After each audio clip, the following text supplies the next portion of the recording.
স্বাগত দীপ্ত সংবাদে। আপনাদের সাথে আছি আমি আনোয়ারুল আলম। শুরুতেই জানাবো সংবাদ শিরোনাম।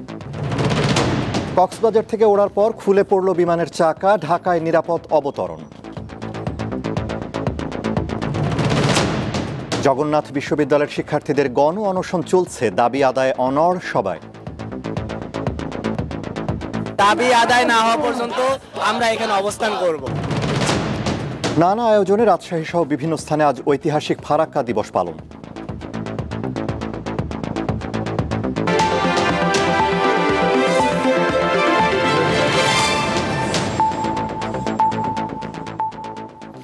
এবারে বিস্তারিত।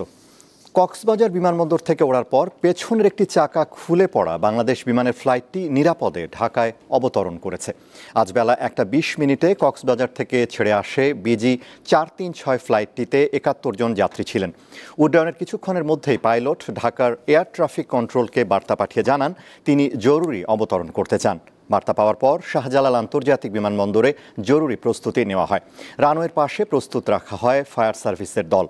বিমান বাংলাদেশ এয়ারলাইন্স কর্তৃপক্ষ জানায় বেলা 2:20 ফ্লাইটটি হজরত শাহজালাল আন্তর্জাতিক বিমানবন্দরে জরুরি অবতরণ করে। সব যাত্রী নিরাপদে নেমেছেন।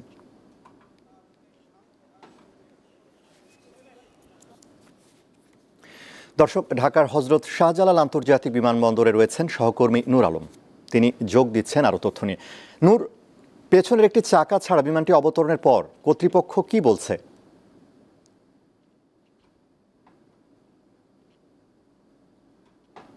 আপনি জানেন যে দুপুর 1:20 কক্সবাজার যে বিমানবন্দর, সেই বিমানবন্দর থেকে কিন্তু ঢাকার উদ্দেশ্যে বাংলাদেশ এয়ারলাইন্সের যে বিজি 334 যে বিমানটি, এটি একটি 71 জন যাত্রী নিয়ে কিন্তু এই হযরত শাহজালাল আন্তর্জাতিক বিমানবন্দর যে ডোমেস্টিক যে অবতরণ কেন্দ্র রয়েছে সেখানে আসার কথা ছিল। তবে উড্ডয়নের পরে আপনি জানেন যে পিছনের যে চাকাটি, সে চাকাটি কিন্তু খুলে যায় এবং এটি কিন্তু আমরা যে বিষয়টা আপনাকে জানাতে চাচ্ছিলাম, এটি কিন্তু একটি ড্যাশ 8400 মডেলের একটি বিমান এবং তারপরে আমরা যে এখানে যারা রয়েছে তারা বিষয়টি যে আপনি জানেন যে সেখানে যে পাইলট তিনি কিন্তু ঢাকার যে ট্রাফিক সিগন্যাল রয়েছে কন্ট্রোল রুম, সেখানে কিন্তু তিনি জানাচ্ছেন যে তিনি জরুরি অবতরণ করবে। সেক্ষেত্রে কিন্তু সব ধরনের প্রস্তুতি কিন্তু এখানে ছিল, কোনো প্রস্তুতির কমতি ছিল না। ফায়ার সার্ভিস থেকে ছিল এবং যে জরুরি যে অবতরণ সেটাও কিন্তু প্রস্তুত ছিল। আপনি 71 জন যাত্রী কিন্তু এখানে একবারে নিরাপদভাবেই কিন্তু হযরত শাহজালাল আন্তর্জাতিক যে বিমানবন্দর রয়েছে,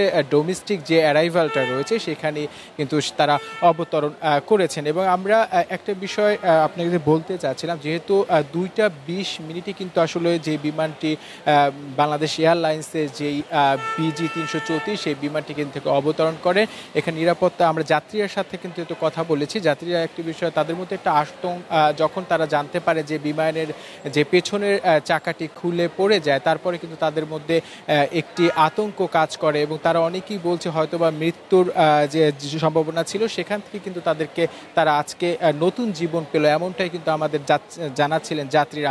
আপনি দেখতে পাচ্ছেন আমরা যেই স্থানটি রয়েছে, এটা তো মূলত যে অভ্যন্তরীণ রুটের যে বিমানগুলো চলাচল করে, সেই বিমানের যেখান দিয়েই কিন্তু আসলে যাত্রীরা আপনি দেখতেই পাচ্ছেন, এখান দিয়ে কিন্তু যাত্রীরা আসলে বের হয়। এরপর পরে আমরা যে গণমাধ্যমে যারা কর্মীরা ছিল তারা কিন্তু তাদের সাথে কথা বলেছি এবং এতে করে তাদের মধ্যে একটা ভীত এবং শঙ্কা যে কাজ করছে, যা কিন্তু তারা পাশাপাশি সুক্রিয়াও করেছে যে বিমান, তবে এখন যেহেতু কোনো হতাহতের এখন কোনো সবাই নিরাপদভাবে কিন্তু এখানে অবতরণ করেছে, সেক্ষেত্রে আমরা বিশেষজ্ঞ যারা রয়েছে তার কথা বলেছি যে এই বিষয়ে তাদের তদন্ত কমিটি গঠন করবে, আসলে কী কারণেই আসলে এরকম বারবার এই বিমান এরকমই হচ্ছে। আনোয়ার, এই ছিল আমার কাছ থেকে অভ্যন্তরীণ যে রুটে বিমানবন্দর তার সর্বশেষ খবর। আপনাকে ধন্যবাদ। হযরত শাহজালাল আন্তর্জাতিক বিমানবন্দর থেকে জানাচ্ছিলেন সহকর্মী নূর আলম। এবারে বিমানের চাকা খুলে পড়ার বিষয়ে জানাতে কক্সবাজার বিমানবন্দর থেকে যোগ দিচ্ছেন সহকর্মী হারুন রশিদ। হারুন, বিমানের পেছনের চাকা খুলে পড়ার বিষয়ে বিমান কর্তৃপক্ষ কি কোনো ব্যাখ্যা দিয়েছে? কি তথ্য আছে আপনার কাছে? আনোয়ারুল, আপনি জানেন যে আজকে একটা 21 মিনিটের সময় বাংলাদেশ বিমানের একটি ফ্লাইটে ঢাকার উদ্দেশ্যে রওনা হয়। সেখানে শিশুসহ 71 জন যাত্রী ছিল। ঠিক উড্ডয়নের পর মুহূর্তেই পেছনের চাকা থেকে একটি চাকা রানওয়েতে ছিটকে পড়ে এবং চাকাটার সাথে সাথে বিমান বন্দর কর্তৃপক্ষের নজরে আসে এবং তারা বিমান কর্তৃপক্ষকে জানায় এবং এরপর আপনি জানেন যে বিমানটি 2:25-এর সময় ঢাকা আন্তর্জাতিক বিমানবন্দরে, শাহজালাল আন্তর্জাতিক বিমানবন্দরে সেটা অবতরণ করে। পাইলটের দক্ষতা এটা সম্ভব হয়েছে। আর এদিকে আপনি যেটা জানতে চাইছেন যে কক্সবাজার বিমানবন্দরের পরিচালক গোলাম মুর্তজা হাসানের সাথে কথা বলছিলাম, তিনি যেটা জানিয়েছেন বিমানের যে ত্রুটি, কেন চাকাটা খুলে গেল, এই বিষয়ে তারা একটা তদন্ত কমিটি গঠন করেছেন এবং তদন্তের মাধ্যমে তারা জানতে পারবে না আসলে কি কার গাফিলতির কারণে এটা হয়েছে। সাধারণত একটা বিমানের ফ্লাইট ইঞ্জিনিয়ারের চেক আপ করার পরে সেটা ফ্লাইটটা উড্ডয়ন করে আমরা জানি, কিন্তু এরপরে বেশি কিছু বলতে চায় না। তারা শুধু তদন্তের বিষয়টা জানিয়েছে এবং তদন্ত করার পরে তারা খোলাসা করবেন বলে জানিয়েছে। আনোয়ারুল। হারুন, আপনাকে ধন্যবাদ। দর্শক, কক্সবাজার বিমানবন্দর থেকে যুক্ত হয়েছিলেন সহকর্মী হারুনুর রশিদ। 4 দফা দাবি আদায়ে প্রধান উপদেষ্টার বাসভবন যমুনা সংলগ্ন কাকরাইল মসজিদ মোড়ে অবস্থান কর্মসূচি অব্যাহত রেখেছেন জগন্নাথ বিশ্ববিদ্যালয়ের শিক্ষার্থীরা। পূর্ব ঘোষণা অনুযায়ী জুমার নামাজের পর গণ অনশন শুরু করেন বিশ্ববিদ্যালয়ের শিক্ষক ও শিক্ষার্থীরা। আন্দোলনকারীরা জানান, যতক্ষণ তাদের দাবি মানা হবে না ততক্ষণ পর্যন্ত কাকরাইল মোড় ছাড়বেন না তারা। শিক্ষার্থীরা নিজেদের দাবির পক্ষে বিভিন্ন স্লোগান দিচ্ছেন। এর আগে অবস্থান কর্মসূচিতে যোগ দিতে সকাল থেকে শিক্ষক ও শিক্ষার্থীরা কাকরাইল মোড়ে উপস্থিত হন। আন্দোলনের কারণে মৎস্য ভবন থেকে কাকরাইল মোড় পর্যন্ত সড়কে যান চলাচল বন্ধ রয়েছে।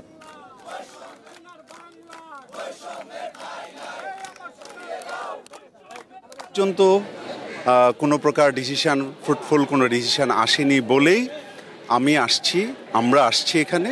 শিক্ষার্থীদের আন্দোলনটা এটা কিন্তু সম্পূর্ণ একটা অরাজনৈতিক আন্দোলন এবং তাদের অধিকার আদায়ের জন্য আন্দোলন। দাবি আদায় না হওয়া পর্যন্ত আমরা এখানে অবস্থান করব।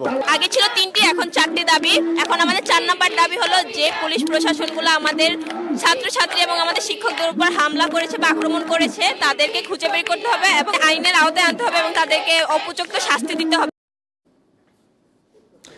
দর্শক, রাজধানীর কাকরাইলে রয়েছেন সহকর্মী সানজিদা প্লাবনী। তিনি জানাবেন এই মুহূর্তের খবর। প্লাবনী, শিক্ষক শিক্ষার্থীদের আন্দোলনের এই মুহূর্তের পরিস্থিতি আমাদের জানান। আর দাবি পূরণে সরকারের কেউ কি শিক্ষার্থী শিক্ষকদের সঙ্গে যোগাযোগ করেছেন?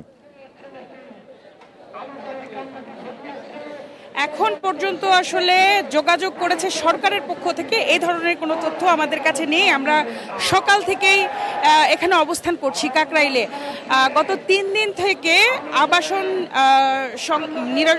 আবাসন সংকট নিরসনের জন্য সাথে আরও 3টি দফা, মোট 4টি দফা নিয়ে জগন্নাথ বিশ্ববিদ্যালয়ের শিক্ষার্থীরা এই কাকরাইল মোড়ে অবস্থান করছেন গত 3 দিন ধরে এবং একই জায়গায় তারা অনড় রয়েছেন যে তারা তাদের দাবি না মেনে নেওয়া পর্যন্ত কিন্তু এই আন্দোলন থেকে সরে যাবে না। আজকে সকালে সারাদিনের যে কর্মসূচিটি ছিল আনোয়ার, আমি আপনাকে জানাতে পারি যে সকাল থেকে তাদের বিক্ষোভ সমাবেশ ছিল এবং দুপুরের পর অর্থাৎ জুম্মার নামাজের পরে তারা কিন্তু গণ অনশনের জন্য এখানে প্রস্তুতি নিয়েছে, যেখানে দেখা গেছে জগন্নাথ বিশ্ববিদ্যালয়ের সাবেক শিক্ষার্থীরা সহ শিক্ষক সহ বর্তমান শিক্ষার্থীরা কিন্তু এই আন্দোলনে যোগ দিয়েছে এবং তারা আমাদেরকে যতটুকু জানিয়েছে যে তাদের এই যৌক্তিক দাবিটা মেনে নিয়ে তাদের আবাসন সংকট যে চলছে সেটা যেন নিরসন করা হয় এবং তারা মনে করছেন যে তারা এই পন্থায় তাদের দাবি আদায় করে নিতে পারবেন। এবং এখানে আন্দোলনরত শিক্ষার্থীদের সাথে আসলে আমরা কথা বলেছি, তারা আমাদেরকে যতটুকু জানিয়েছেন যে তারা চাচ্ছে সরকারের পক্ষ থেকে কেউ এসে কথা বলুক এবং তারা তাদের যে দাবিগুলি জানিয়েছে তাদের সেই দাবিগুলি আসলে তারা মেনে নিক এবং যতক্ষণ না পর্যন্ত, এটাও শিক্ষার্থীরা কিন্তু আমাদেরকে জানিয়েছে যে যতক্ষণ পর্যন্ত তাদের দাবি দেওয়া মেনে নেওয়া হবে ততক্ষণ পর্যন্ত তাদের ক্লাস পরীক্ষা সমস্ত কিছু কিন্তু তারা বন্ধ রেখেছে এবং বাতিল রেখেছে। এবং এখন পর্যন্ত আমাদের কাছে যতটুকু পর্যন্ত খবর আছে যে তারা এই আন্দোলন চালিয়ে যাবে যতক্ষণ না পর্যন্ত তাদের দাবি দেওয়া পূরণ হচ্ছে। আনোয়ারুল, কাকরাইল মোড় থেকে আমার কাছে এই ছিল সর্বশেষ পরিস্থিতি। প্লাবনী, আপনাকে ধন্যবাদ। কাকরাইল থেকে যুক্ত হয়েছিলেন সহকর্মী সানজিদা প্লাবনী। আজ ঐতিহাসিক ফারাক্কা দিবস। 1976 সালের এই দিনে আয়োজিত হয়েছিল ফারাক্কা লং মার্চ। নানা আয়োজনে দিনটি পালিত হচ্ছে। মাওলানা ভাসানীর নেতৃত্বে ঐতিহাসিক সেই লং মার্চ ছিল আন্তঃসীমান্ত নদীর পানির অধিকার প্রতিষ্ঠায় প্রথম জাতীয় আন্দোলন। ভারত সরকার 1961 সালে গঙ্গা নদীর ওপর ফারাক্কা বাঁধের নির্মাণ শুরু করে, যা শেষ হয় 1975 সালে। সেই যে পানি প্রত্যাহার শুরু হয়েছে, তারপর থেকে সব চুক্তি ও আন্তর্জাতিক আইন লঙ্ঘন করে তা অবিরতভাবে চালিয়ে গেছে ভারত। ফারাক্কা বাঁধ চালুর মাত্র 1 বছরেই এর প্রভাব পড়েছিল বাংলাদেশের পদ্মা এবং এর শাখা নদীগুলোর প্রবাহের উপর, যা এখনও পর্যন্ত অব্যাহত রয়েছে।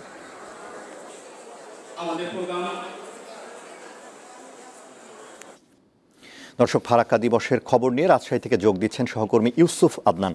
আদনান, ফারাক্কা দিবসে রাজশাহীতে কি কর্মসূচি পালিত হচ্ছে আমাদের জানাবেন?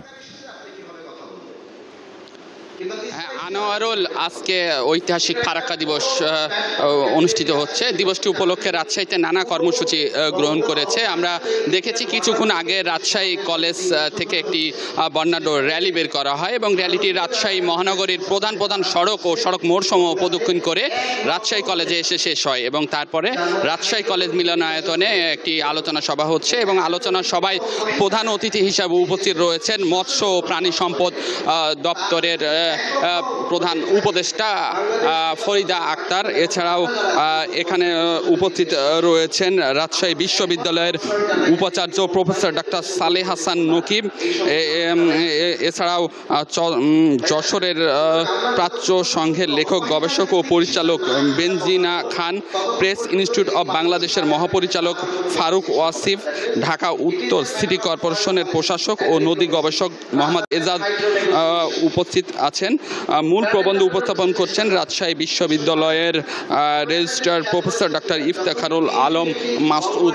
এছাড়াও দিবসটির গুরুত্ব তুলে ধরে আলোচকবৃন্দ আলোচনা করছেন এবং আলোচনা চলছে এবং তার আগে আমরা এখানে মৎস্য প্রাণী সম্পদ উপদেষ্টা ফরিদা আক্তারের কাছে আমরা প্রশ্ন করেছিলাম সাংবাদিকরা যে আসলে পানির ন্যায্য হিস্যার বিষয়ে। তিনি বলেছেন সরকারি পক্ষ থেকে তাদের আসলে ভারতকে চাপ প্রয়োগ করা হবে এবং আলোচনা চলছে। আলোচনা শেষে আরও বিস্তারিত জানা যাবে।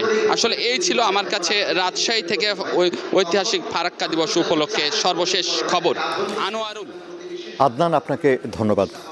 দর্শক, রাজশাহী থেকে যুক্ত হয়েছিলেন সহকর্মী ইউসুফ আদনান।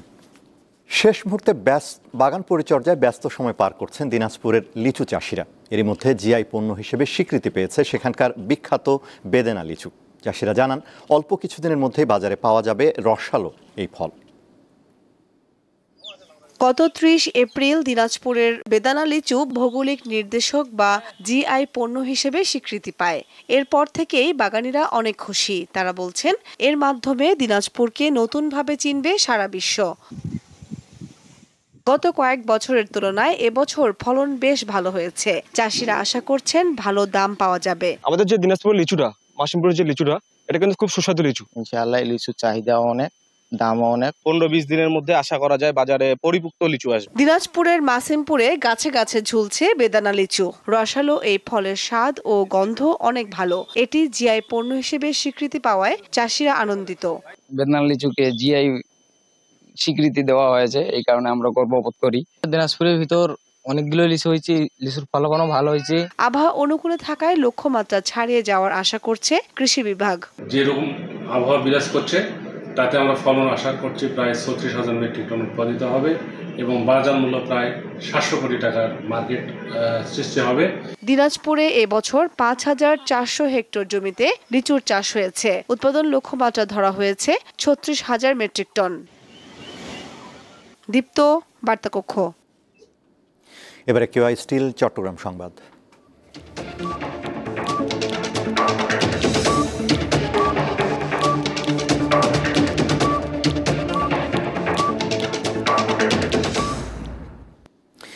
বিয়ের আগে পরীক্ষা করুন রক্ত, জীবন থাকবে থ্যালাসেমিয়া মুক্ত। এই প্রতিপাদ্যে চট্টগ্রামের ফটিকছড়ি উপজেলায় অনুষ্ঠিত হলো এক ব্যতিক্রমধর্মী থ্যালাসেমিয়া প্রতিরোধ ও সচেতনতামূলক অনুষ্ঠান। সকালে ফটিকছড়ি মাইজ ভান্ডার দরবার শরীফে মাইজ ভান্ডারি শাহ এমদাদিয়া ব্লাড ডোনার্স গ্রুপের আয়োজনে এ অনুষ্ঠান হয়। এতে সহায়তা করে বাংলাদেশ থ্যালাসেমিয়া সমিতি ও হাসপাতাল ঢাকা ও ফটিকছড়ি উপজেলা প্রশাসন। অনুষ্ঠানে বক্তব্য রাখেন চট্টগ্রাম বিশ্ববিদ্যালয়ের অধ্যাপক আদনান মান্নান ও ইউএনও মোহাম্মদ মোজাম্মেল হক চৌধুরী। আলোচনায় থ্যালাসেমিয়ার ভয়াবহতা ও প্রতিরোধে সচেতনতার গুরুত্ব তুলে ধরা হয়। মুন্সিগঞ্জের শ্রীনগর বাজারে অর্ধশতাধিক দোকান পুড়ে গেছে। গতরাতে আনুমানিক 2টার দিকে এই ঘটনা ঘটে। মুহূর্তেই আগুন ছড়িয়ে পড়ে বাজারের মূল অংশে, কাপড় ও মুরগির দোকানের 3টি গলিতে। ফায়ার সার্ভিস জানায় 6টি ইউনিট আগুন নিয়ন্ত্রণে কাজ করছে। টানা 3 ঘন্টার চেষ্টায় ভোরে আগুন নিয়ন্ত্রণে আসে। অগ্নিকাণ্ডের সূত্রপাত ও ক্ষয়ক্ষতির পরিমাণ জানাতে তদন্ত শুরু করেছে স্থানীয় প্রশাসন ও ফায়ার সার্ভিস। আজ ক্ষতিগ্রস্ত বাজারটি পরিদর্শন করেছেন শিল্প, গৃহায়ন ও গণপূর্ত উপদেষ্টা আদিলুর রহমান খান।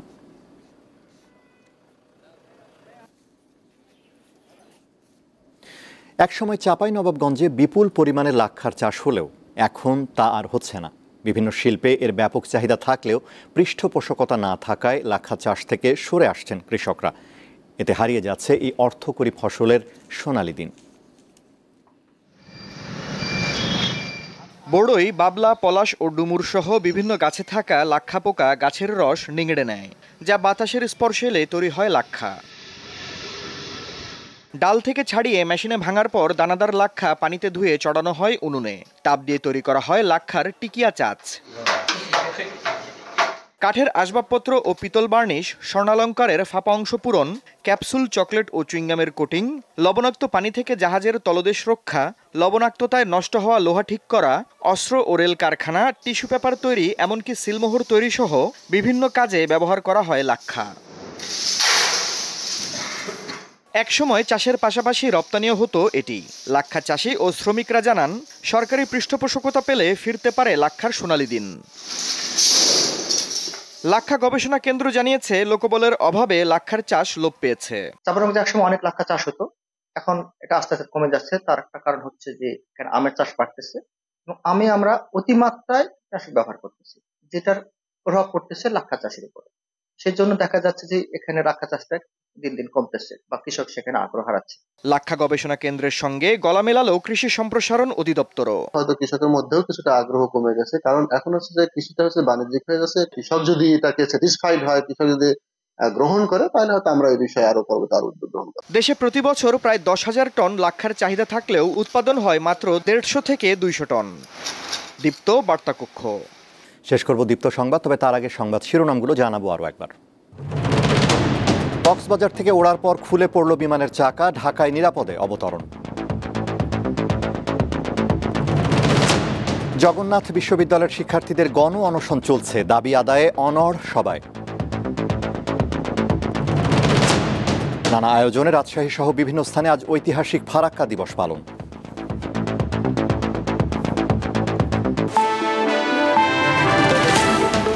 ছিল এখনকার মতো। আমাদের পরবর্তী দীপ্ত সংবাদ সন্ধ্যা 6:40 দেখার আমন্ত্রণ। এছাড়া আরও তথ্য বিনোদনের খবর পেতে যুক্ত থাকুন দীপ্তর ডিজিটাল প্ল্যাটফর্মগুলোতে। ধন্যবাদ।